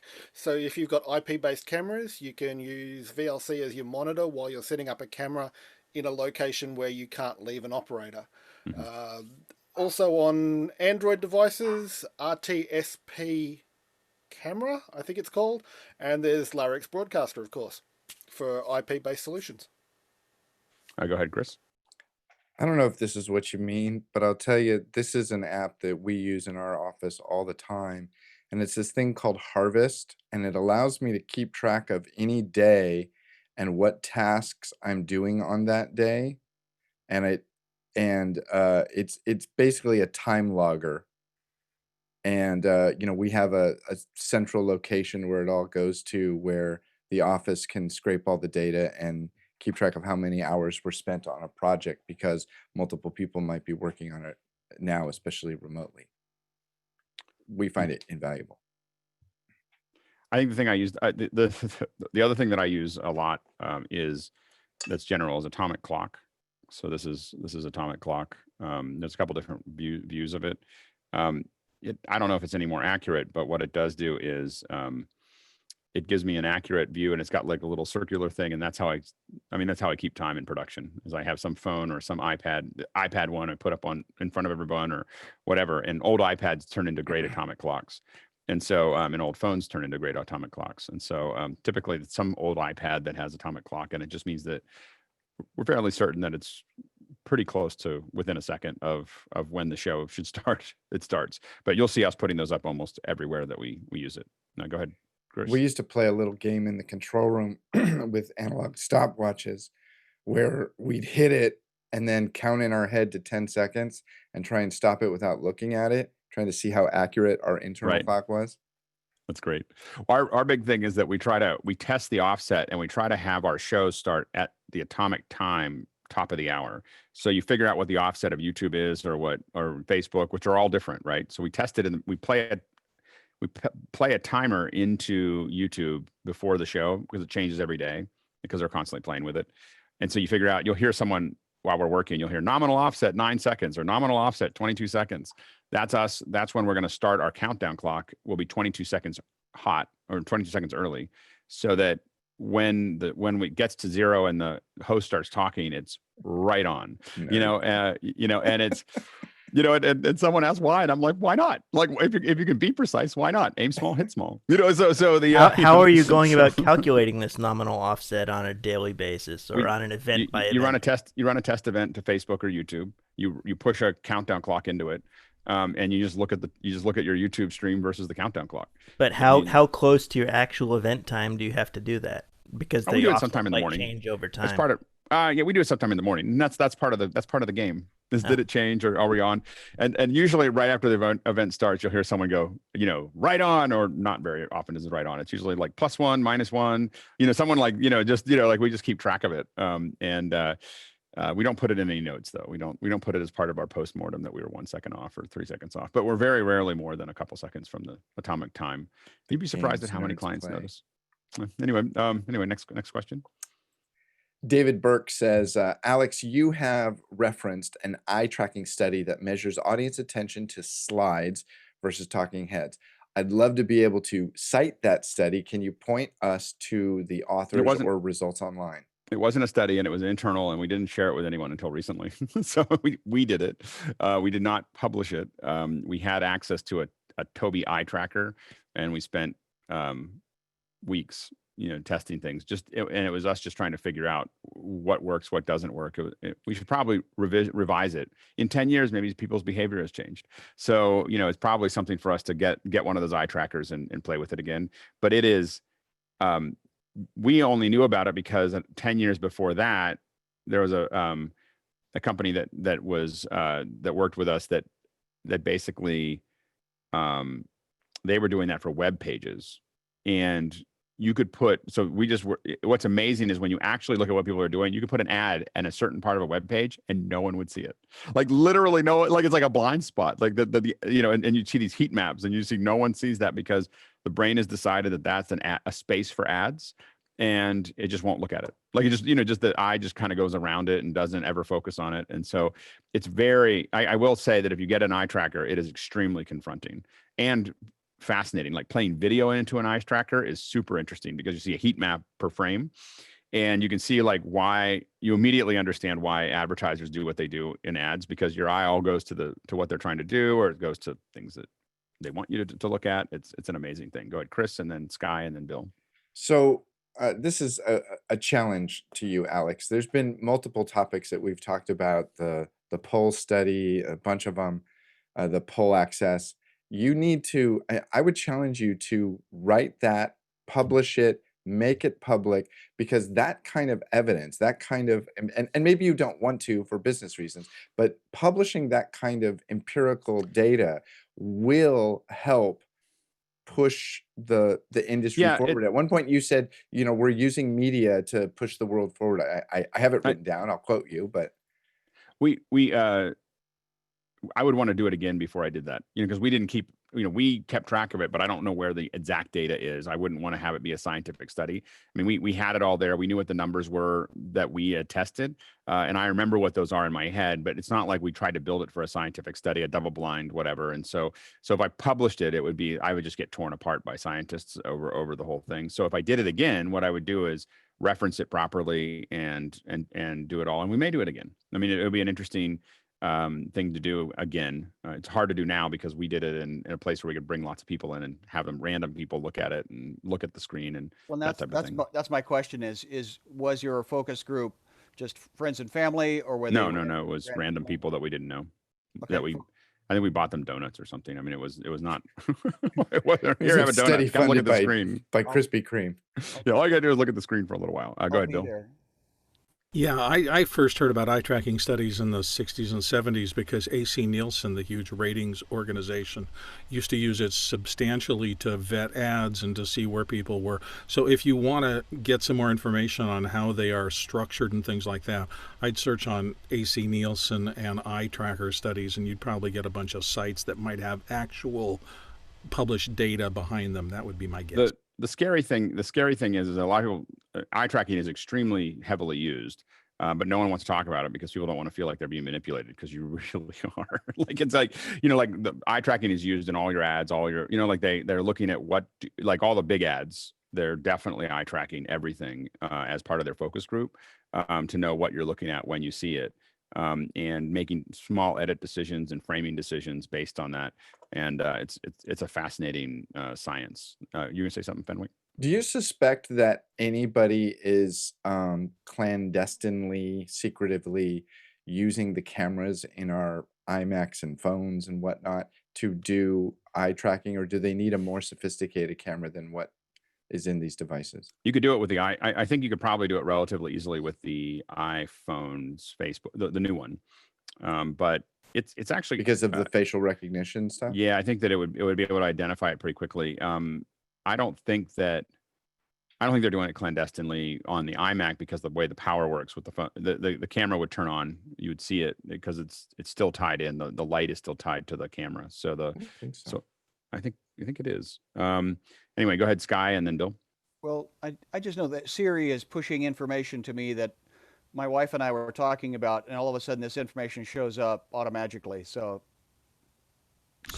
there is some odd stuff there, but I wonder whether that's Facebook. I mean, taking your audio, I think absolutely. I think that I think a lot of companies are taking your audio while you're not watching, which is super illegal, but they still do it. Go ahead, Bill.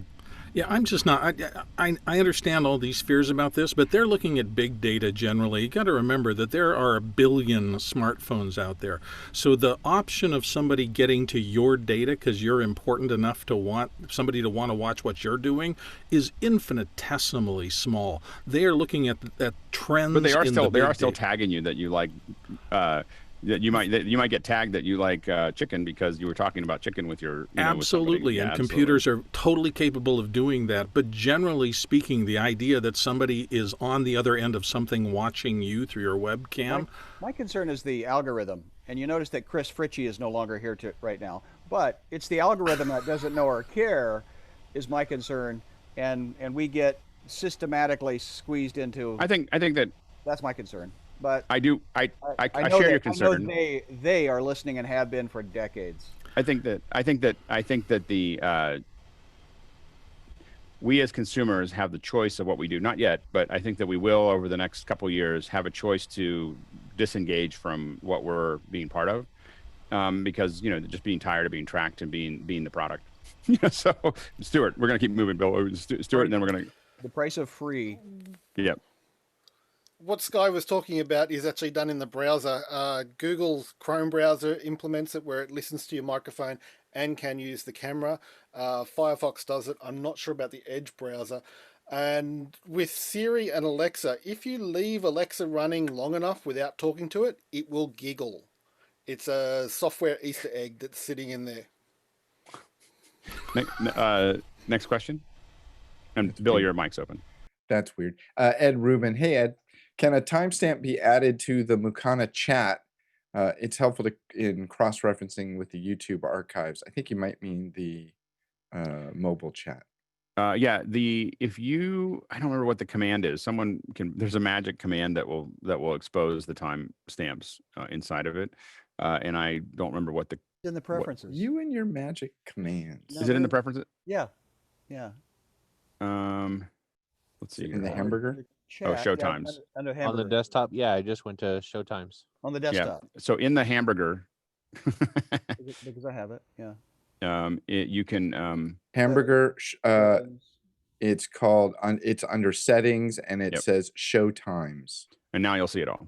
And I changed the color of my my presentation, so I know. Oh, sky and blue. How convenient.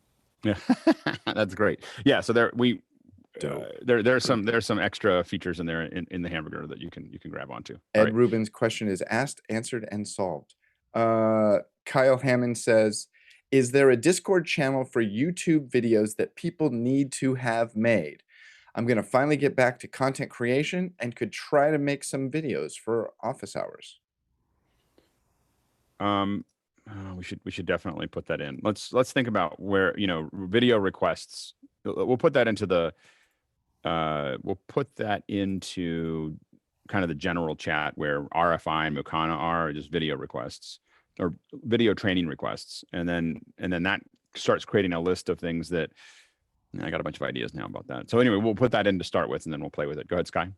I have a personal question I haven't been able to type in. So can I ask a question about a lens because we're in the camera hour? Please do. I was told at my local camera store that the iPhone has a 25 millimeter angle. And so if I were to give my GH2 camera to my YouTube people, should I buy a 25 millimeter camera, which would take it about up to a 50 since it's a micro four thirds lensing concept?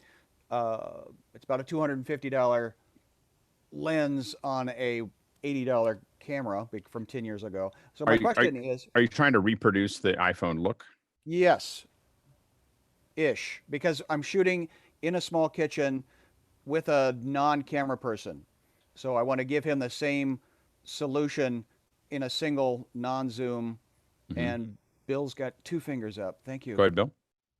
I used to always think that a 50 millimeter lens on a full frame camera was pretty close to the normal view people are used to seeing out in the world. So if you have a 25 on a micro four thirds, I think you're pretty close to that. Okay. Yeah. Cool. And that would replicate the... You just have to look at field of... I wouldn't worry about the millimeters. I would look at field of view. So you want to look at the field of view angle and just match that. But it gets very complicated. What you want to do is calculate what the field of view is, what that rather than what the focal length is. It all comes back to the same thing, but it's easier if I don't know what the field of view is of the iPhone off the top of my head, but you're trying to match that. So as you look at what is this lens on that thing, you might be able to do that, but what you're looking for is for it to tell you what is the field of view in this many 43 degrees or 56 degrees or whatever. That field of view is what you're trying to reproduce. That's it. It'll be easier than chasing millimeters. Yeah, just put two cameras side by side and you'll see the width of what. Well, if you use something like Artemis, it'll just tell you what it is. But the Artemis is an app I think on the phone that I use to check frames and stuff like that. Oh, that's another one of those apps we should have talked about is that Sunset app. Oh yeah. And the location of sun. Yeah. That's a golden great... hour. Yep. Next question. Oh, I just double clicked on something I shouldn't have. TJ Whirl says, using a current iPad Pro with LiDAR to map a 20, I'm having a Stonehenge moment, 20 foot by 20 foot L-shaped office for input to SketchUp, then possibly Unreal. Is Canvas.io the best tool to capture the cloud and generate a DWG file for input into SketchUp? As much as I talk about it, I keep on buying other things before I buy the new iPad because I have a really good iPad. I have the last generation of iPad that I spent a lot of money on, and I keep on going, I need to get the LiDAR one, but then I go, oh, I'm going to buy another light or I'm going to buy another thing or whatever. And so I actually don't know. I haven't, and the other thing is that I have access to LiDAR, like real LiDAR scanners. And so it hasn't been this heavy need for me to dive into it. So has anyone else? I don't think that we've. I mean, I have one. If there's certain thing that you want me to test out, I'd be happy to jump into the Discord, TJ, and your wish is my command. Tell me what app to download, and we'll I'll play go with scan my office. Yeah, absolutely. Next question. Okay, this is one of those. Proofread, please. A. Mitchell says, I rather liked this question and am interested in what people think. Speaking of the iPhone, have any watched Alton Brown's YouTube Quarantine Kitchen shot on an iPhone? Any implications for education productions? Courtesy of Perry Miller. I actually haven't looked at it. I think that now that you mention it, that he's shooting it with an iPhone, I think that I will look at it today. I'm very interested in seeing An what Alex Lindsay teardown? or just a build up. Like I have a feeling that if it's done with an iPhone and he's doing it, I think that we could learn probably a lot about what he's doing there, because he's the right person to watch do that, both from a DP design, education perspective. I didn't know that he was shooting with an iPhone. I've seen a couple of them that are just kind of like on a tripod, so I haven't seen anything. I've seen a couple come up and they weren't that compelling, so I just kind of went past it. But if he's doing something more in depth, I'm definitely going to take a look. Sky, and then Bill. If you want to see maybe how not to do something, Mad in the Kitchen we're now in episode 11, and it's been completely shot on an iPhone by the husband of the star. So where is it? It's on YouTube. Mad in the Kitchen. Madeline Smithberg, the former showrunner for The Daily Show. She hired Jon Stewart. I'll definitely check that out. Yeah, Bill? She's a real hoot. That's great. And just remember that, particularly back to Sky's question too, we all got used to one iPhone camera, but they're adding multiple cameras. Obviously, they're doing close-up lenses and other things, and I'm sure they're researching extremely heavily into computational photography and looking for an era when you will be able to do multifocal and multi possibilities on these phone devices, because the amount of money going into research on them is stunning. Just to go back to the Jon Stewart thing, I every time I think about his wife, all I can think about, we did a show with him with a bunch of puppies. We built this rig that went around him, and it was like waist up, and he was like, well, with all these puppies, and there was all these comments coming in over Facebook, and one of them was from his wife that just said, "Don't come home if you don't have one of those puppies." It was like an insight into the two of them. Anyway, go ahead, Guy. I'm going to switch over to that iPad view again. Filmic has got some really cool resolutions that you can pick from, 4K, and then the important thing would be this economy versus Apple standard versus Filmic Extreme. So you can actually get more color, and then just hold things like white balance and make them so that they're not hunting. You can just choose, like, I want fluorescent, incandescent, and then lock it in, and then you can pick your exposure and you can pick your focus point, things like that. But yeah, the important thing if you're going to be shooting with an iPhone and for something like that's going out to broadcast potentially, is to get Filmic Pro and go to the Filmic Extreme. That's great. That's very. Filmic Pro is probably the best camera app on the phone. Absolutely. I just want the husband to push the red button that says record, because we've lost so much footage. But anyway, one thing at a time. That's great. Next question. Attila says, about learning new things, I started to dive into OmniGraffle for a project, and for the first time in my 38 years of life, I felt like an old guy who can't keep up with the new things. The interest is there, but the time I use to spend on learning is not. How do I keep up, Alex Lindsay? How do I keep up? Usually I have to have something. I'm horrible at learning anything if I don't have an absolute, I have a project to work on, and I have to mix between having the project to work on and enough time to learn how to do something. Sometimes I'm just interested in things. Like, I was really glad that we had done all this talking about loopback and audio hijack and everything else for the last couple months, because I suddenly needed it. The audio wasn't good enough, and the client's like, "Why can't we get better audio?" And I realized, I can do that. But it's like, the people are watching. Like, there's like 20 people watching as I download loopback, and and I'm gonna wire this all in and then get it all working, and suddenly it sounds good and everyone's happy. Not for the show. I mean, this is a rehearsal. But the point was, I was like, I would have never been able to do that. And if we hadn't talked about it and I hadn't downloaded and tested it. And so, what I hoped is that we get, that we run into things here. If there's enough people interested, one of the things I'm trying to figure out is how we have kind of a shared thing where we go through things that people are interested in. And it may not be for 150 people. It might be 15 of us or 20 of us that want to get together, and someone's showing it, and we're kind of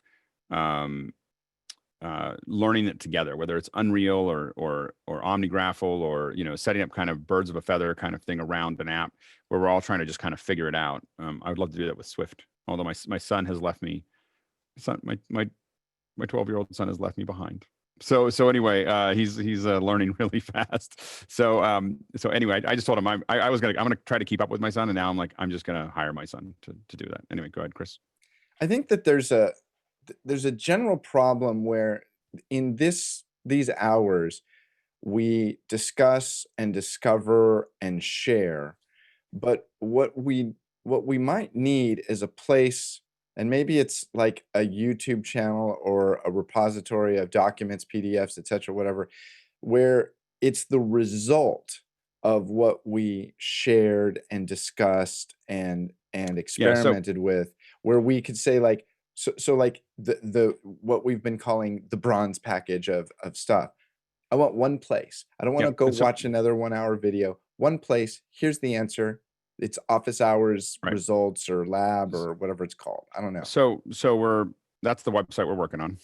so the idea is office hours will sit inside of that, and it will, and the idea is that you'll have Gear Media Tech will be the website, and we're going to move this stream to Gear Media Tech on YouTube next week. So that'll start all over again. So I'm back with 0 followers. But we'll be streaming to Gear Media Tech there instead of mine, because I don't want it to be my name. I don't want my name to be, it's not about me. So I don't want my name on it, or I don't want to go to the YouTube thing. And so anyway, so I want to get it into a generalized thing. And then the idea is first, we're just going to get office hours working and get the desktop version working and everything else. But the goal is to have a place where we can post stuff, exactly what you're talking about. A YouTube page that isn't me just doing all the YouTube stuff. I might look at it before it goes up, but the idea is maybe me and a couple other folks will have kind of a little council says, oh, this is good enough to put on the Gear Media Tech page. But then the idea is that we can go ahead and put those up. I'm happy for people to put them up on their own space as well. The only reason I'm doing this is just so there's one place that people can go to find this stuff. And I think it benefits folks, even if they have their own YouTube page, to put some of the stuff up there. And then I'm happy to have a link to their channel, so if that channel starts to build up, the idea is that members of this group can, both from the website, writing little shorts, and then also from the YouTube, use it as a way to, assuming that it's quality content, which is what we're going to worry about as far as what we approve, and it's not salesy or anything else, that it helps promote them as a person that's providing great content and providing use to the community. And so we want to kind of make that as a platform. And in a lot of ways, that's happened for folks that are in the panel. And the idea is to keep on extending that to where we could write little, different people here, if they feel the urge, could write a little thing that breaks down our bronze package and our silver package and our gold package. But I want to keep them really short. I don't want long articles. I don't want it to be hard to write, and I also don't want it to be hard to proofread, and I don't want it to be hard to read. So, like 300 to 500 words max, and just some images, and there'll be part 2 if we can't get it to that. So, but then the videos, I want to try to keep less than 3 minutes and try to have them most be like 1 minute of just little tips to think about as we go forward to educate. And the problem that I have right now is that on top of office hours, I've got about 60 to 80 hours of work a week right now. So it's hard for me. I have lots of dreams of things that I want to do. Like the poll access video? The poll access video, absolutely. And a lot of other ones that I want to put together that I just can't put the time into at the moment. So hopefully we can, by creating this, we can other people can kind of jump into those things. But I think that what I want to get to is we challenge folks. We have some videos on that challenge, and then all of us work on it together and come back and trade notes. Because you're absolutely right that we can talk about all these ideas, but until we're on the ground failing, we're not gonna, the failing process is just like working out. You work out until you're sore, and the reason you're sore is because your muscles failed. They failed to produce that result, and then they learn by getting bigger. And so in the same way, we want to fail forward without hurting ourselves, and then use our community to kind of pull it all together and figure it out. Go ahead, Sky, and then Bill, and then we're going to move quickly to close these questions up. Life is a team sport, and so that's where I encourage people that this community that you're creating is know somebody that knows something, and that's where you don't have to know it all, but maybe you know somebody that might know something. So thank you, Alex, for this opportunity of a new community. And thank you. And we're experimenting. I have this concept of a community being, or the next generation of something is really wrapped around what people are interested in, not themselves, like we see in social media, but what they're, us, we wrap around our interests, and then we use that to learn together. And so we're going to keep on experimenting with that. And Go ahead. Doug brings his cats. So I just wanted to address what I call the personal curation point of this, which is that most of us, especially during COVID, are getting overwhelmed by so many things we have to do differently. And there are only so many things that I think anybody can deal with, maybe except Alex, who is an amazing person and able to take 100 threads at a time and keep pulling on them. For me, I noticed that I am finally getting to the point in my life where I'm saying, I would love to do that. Nick and Unreal is one of those subjects. I would adore doing nothing but diving into Unreal and spending the next 10 years of my life learning it. But I realized how deep it was, and I said to myself, if I do that, I'm going to start pulling time away from too many other things that are too important to me. Well, and I think, which is my family life. So I just had to say, no, that gets curated out of my life. I'm sorry. Right. And I think that we can also, some people just will enjoy just watching us figure it out. They don't have to figure out how to do it themselves. So anyway, next question. We're in a speed round, last 5 minutes and 5 questions, or 5 minutes and 6 questions. A Barara says, I recently started using Zoom for our church prayers and have the pro account, which only allows 100 participants. How can I have more participants, like 50 more? I just looked at it. It's a business account, will give you 300 participants. A little bit more, but it would get it done. And I believe that there's a minimum of 10. You have to buy 10 at a time, but I think if you call them, we've heard from a good thing. If you actually call and don't go through the web, you might be able to get 1 or 2 business ones at a time. Go ahead, Chuck. Well, or if you're just in the meeting and I have the pro account, if I wanted to go up to 200 or 110, I had to get at least the next level of large meeting add-on, and it was $40. Yep. So I just have you can the definitely, one. Yeah, you can pay your way up. Absolutely. Next question. So are you saying that it's $20 a month, but I have to do that 10 times if I go through the website? Through the website, it requires a minimum of 10 seats, but we've heard from a good source that if you call and ask, you may not have to do 10 seats. Next question. I just want to mention with that, a real life case scenario, you can purchase that large meeting add-on and forget to enable it. Right. Yeah, absolutely. So all of a sudden we saw our attendance stop at 100 and we panicked, and we had to really quickly go in and enable it. The first time we went to webinar 500, we had the same problem where we just forgot to turn it on. Yep. But it does successfully enable during a meeting. You don't have to. Nope. We were limited on that one day. That's good. That one day was stacked. Yeah, you can't change it. Next question. The Zoom F4, this is Lucas Herzog. The Zoom F4 seems to be unavailable, at least in Europe. Does someone on the panel know about replacement rumors and F4N, perhaps? I don't think we know. We got stumped. All right, next question. I don't think we have an answer for that one. We're in the speed round. This is from Jesse in San Francisco. Any PTZ camera recommendations for an installation with a 60-foot plus distance from the stage? Needs to be able to handle a lot of daylight. Panasonic EU150 ? No, I would look at the Panasonic 150, and I would also look at the BRC 1000. That's a 4K 1-inch sensor, and it's got, I think, a 20x lens on it that it looks pretty good on a long throw. Guy and then Stuart, 15 seconds each. We're trying to close it up by 9. Yeah, this is where if you have a local reseller that can let you look at them, that's why I miss NAB. But the Bird Dog picture quality is super, but you want to play with it and see if you can get it to crash. So play with it. Panasonic, super expensive. PTZ optics is pretty good stuff, but again, it's budget versus clarity, and then smoothness, and if you can do like Z-axis patterns and motor noise. So things to look at. Yep. Stuart? Having to deal with repairs for PTZ Panasonic cameras that were installed in areas with footballers. Reading the word stage in the question, put the camera in a safety cage so people don't throw things at it. Doesn't matter what you buy. I know where Jesse works, and I doubt there'll be a lot of throwing. So anyway, I take exception to this phrasing. Putting a camera in a cage will not prevent people from throwing things at it. But other than that. But definitely, yeah, I think, but if you hang it from the ceiling, I think it'd be good. Anyway, next question.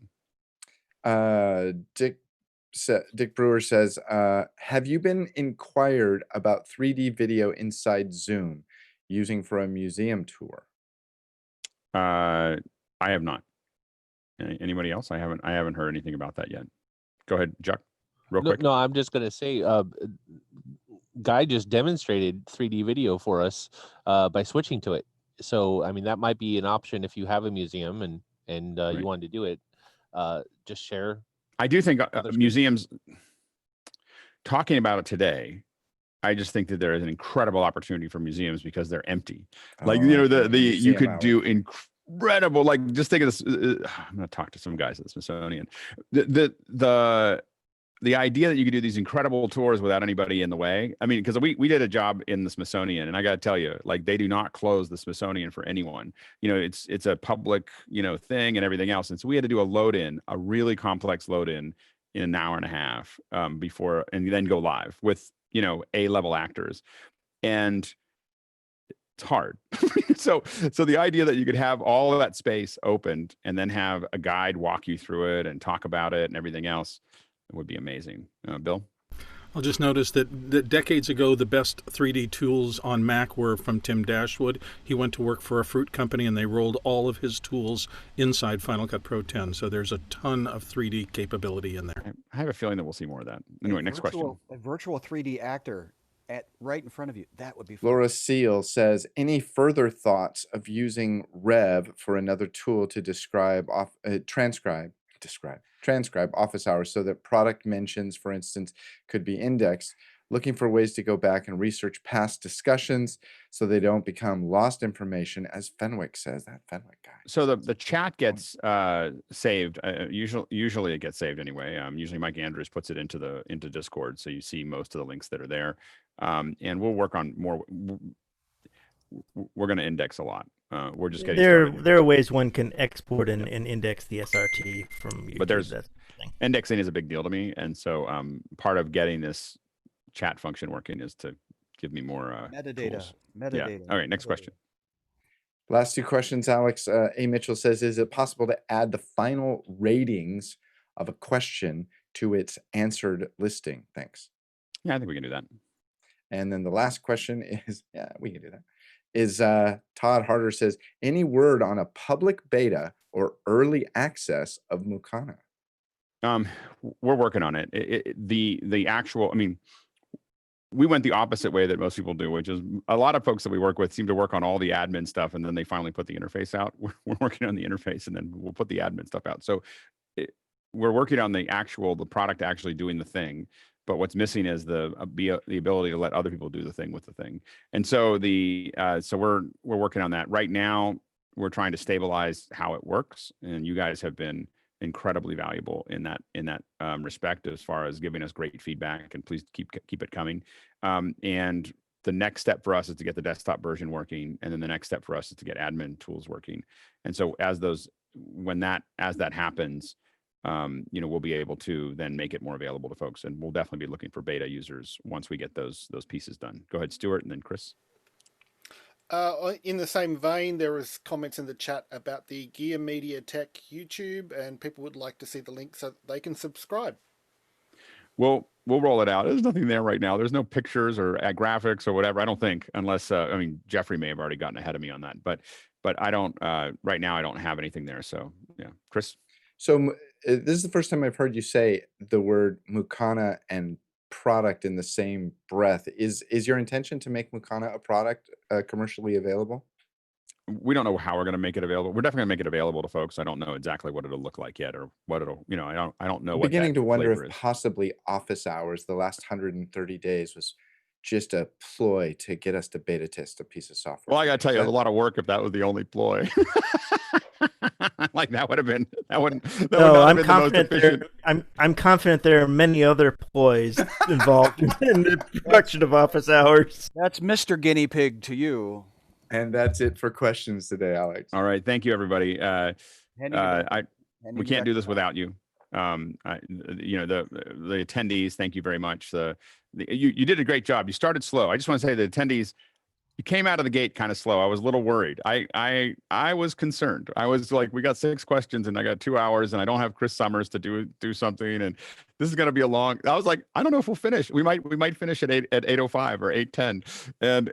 And then when I told you, you know, that we needed more questions, you brought your game. You brought your A game. We not only did we get lots of questions, but we got great questions. It turned into a good conversation. So I appreciate you. You did a good job as attendees, and good job to and Sky did a great job editing. Did you enjoy it, Sky? And you have given me opportunity of other options, and this was a new experience for me that I did appreciate. And I've always appreciated Mickey, but yay! Nobody died. Good. Yeah, very Thank good. You, so anyway, thanks everybody, and we will go off without the sound because Mickey's not here. So we'll have to figure out how to generalize that. I'm working on ways to generalize all those things. But anyway, thanks everybody, and we will work on by next week. We'll have Victor's music in the pre-show. For those of you who know that not only we start at 6 o'clock, but I'm now starting to play groovy music at 5:30. You know, so if you're in Mukana, there's some groovy music that we start with that you can just kind of listen to it in the background. I'm just grabbing a stream that we use as a test. Go ahead, Chris. By the way, speaking of Victor, I listened to one of his sax jams the other day. He's really good. He is really good. He's really good. It was, I was like hitting him up on Discord at the same time, going, "Oh my God, this is amazing!" Yeah, he posted, like, someone said you should use Victor's music, and I was like, "Oh yeah, we should definitely use Victor's music." So anyway, we will start incorporating that. I need to figure out how I set up the playback for that, which will usually happens over the weekend is when I make those changes. So next week I can ask Chris about how to use this. I just got it. Very good. All right. See everybody. We will see you tomorrow bright and early. Loria Petrucci is going to be here, and we'll be talking to her in the second hour. All right. Thanks, guys. Later.